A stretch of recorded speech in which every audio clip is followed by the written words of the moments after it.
A golpe de riel, un tren de 14 vagones cargados con sorgo y cemento entró a la ciudad de Tehuacán a casi 230 km por hora, sin frenos, y se hizo la tragedia.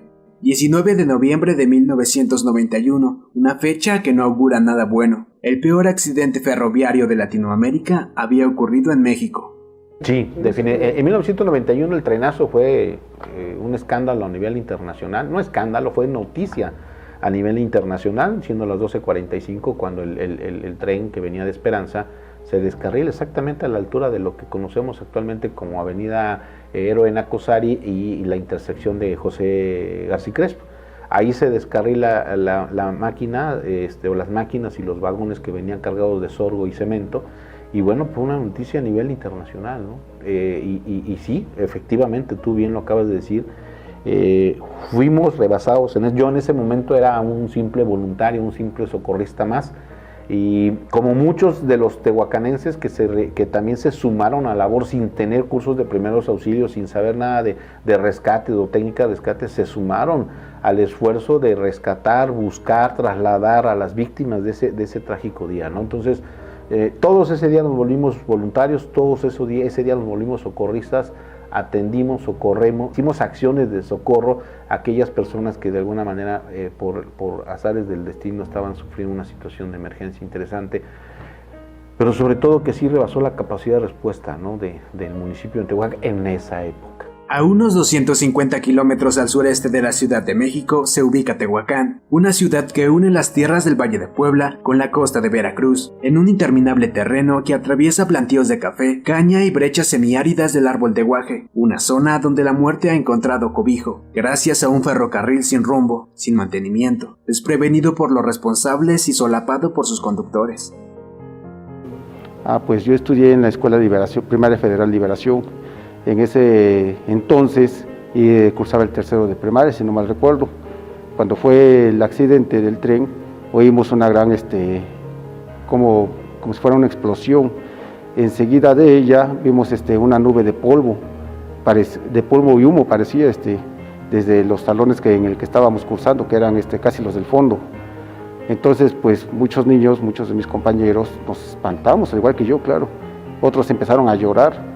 Los de los primeros salieron corriendo hacia la cancha principal, hacia donde hacíamos nuestras ceremonias. Entonces, pues los maestros empezaron a tratar de calmarnos y a ver qué había sucedido, porque si no mal recuerdo, un furgón llegó a tocar con el edificio de Valseca, en ese entonces la bodega de Valseca. El tren rotulado con el número 9130 jamás será olvidado en una ciudad eternamente herida. Proveniente de la provincia de Esperanza, la máquina perdería los frenos unos kilómetros después de su salida. El conductor y los demás miembros del furgón habrían logrado lanzarse en una pendiente a más de 80 kilómetros por hora. Jamás se supo de ellos. Me acuerdo bien de la fecha porque yo el 16 de noviembre estaba yo internada en el IMSS porque iba a dar a luz. Sí. Pero me dieron de alta, pues luego, ¿no? Entonces ya el día 19 estaba yo en casa, cuando pues sí, de repente se empieza a escuchar como que cimbraba el piso, muy leve por la zona en que yo vivo.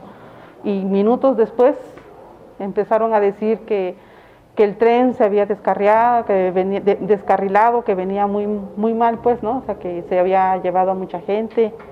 Y pues yo creo que para las personas que estuvieron hospitalizadas en ese momento sí ha de haber sido pues muy feo, ¿no? Porque dicen que entraban los cuerpos mutilados, que era mucha sangre, que no se daban abasto de tanto de tantos muertos, ¿no? O sea, digo, fue una hora en que salían los niños de escuela, de los trabajadores que iban a comer o regresaban a sus casas. Pues sí, pues es algo, pues, un recuerdo feo, ¿no? Más para las personas que tuvieron familiares en esos momentos que perdieron la vida. O sea, debe ser un hecho muy triste para Tehuacán. Vagón a vagón, rueda a rueda, el camino sigue para un tren olvidado en acción. El terror agobia a Tehuacán con risa de monstruo. A unos 500 metros de la estación, una curva prominente traiciona el andar del tren de la muerte. A su paso, los 14 vagones terminan retorcidos llevándose todo a su paso. Un autobús del transporte público completo y varios autos más quedaron dinamitados. Yo venía de la ciudad de Puebla y venía la ADO entrando a la Independencia, atravesando las vías, y yo veía que corría la gente. Pues me imaginé que pasó una desgracia muy grande porque no nos explicábamos. El chofer se tuvo que detener porque yo creo que eran los padres de los muchachos que venían de Miahuatlán, porque ya después cuando supe lo que pasó, pues sí eran estudiantes que venían en el camión de Miahuatlán con sus uniformes porque ya venía el desfile para el 20 de noviembre y esto fue el 19 que se suspendió el desfile por la misma situación. El luto era grande, mucho que hasta el Papa mandó sus condolencias, sí lo recuerdo. Como salieron fotos de algunos estudiantes, como vienen aquí mucho a la biblioteca, vinieron en esos momentos los reconocía algunos, pero la verdad como salió que los cuerpos estaban destrozados, pues muchos no se conocían, ¿verdad? Por la misma situación, que la misma gente que ayudó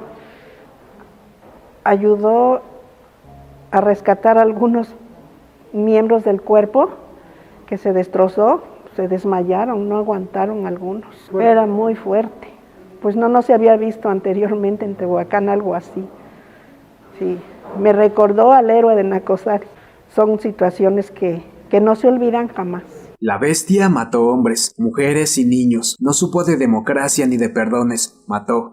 Sencillamente dejó sangre y cuerpos despedazados en el mejor de los casos. Hubo muchos que nada supieron jamás de sus familiares. Solo lágrimas y recuerdos. No hubo despedidas ni adiós. Nada. Vienen a mí recuerdos de gente gritando, vienen recuerdos a mí de cuerpos por el tipo del impacto, pues en mal estado, o sea, por la generación del impacto provocado por el descarrilamiento de las máquinas y los furgones. Acuérdate que fueron como 20 furgones, si no mal recuerdo, aplastados, o sea, sí, vienen recuerdos inclusive de improvisar el patio del comisariado ejidal de San Nicolás Tetzintla,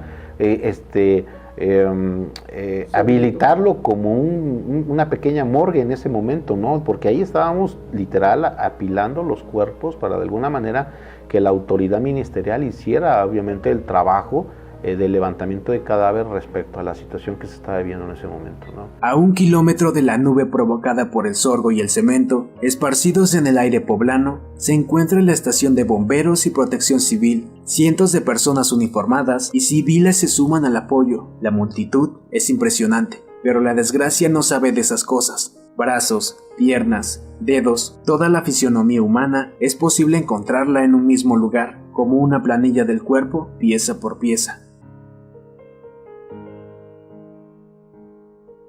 Empezamos a subir los cuerpos de los cadáveres de los fallecidos apilados en la batea para llevarlos al panteón municipal, ¿no? Y obviamente seguir el procedimiento, ¿no? Pero son imágenes que no se borran tan fácil, ¿no? Son imágenes que tienes ahí por vida y que bueno, pues y que también fuimos parte de esto, ¿no? Fuimos parte presencial y fuimos testigos de esta situación que se presentó el 19 de noviembre de 1991. Aún 3 décadas después, Tehuacán recuerda el día fatídico y llora por la desgracia de su tierra, de su gente, y seguirá llorando.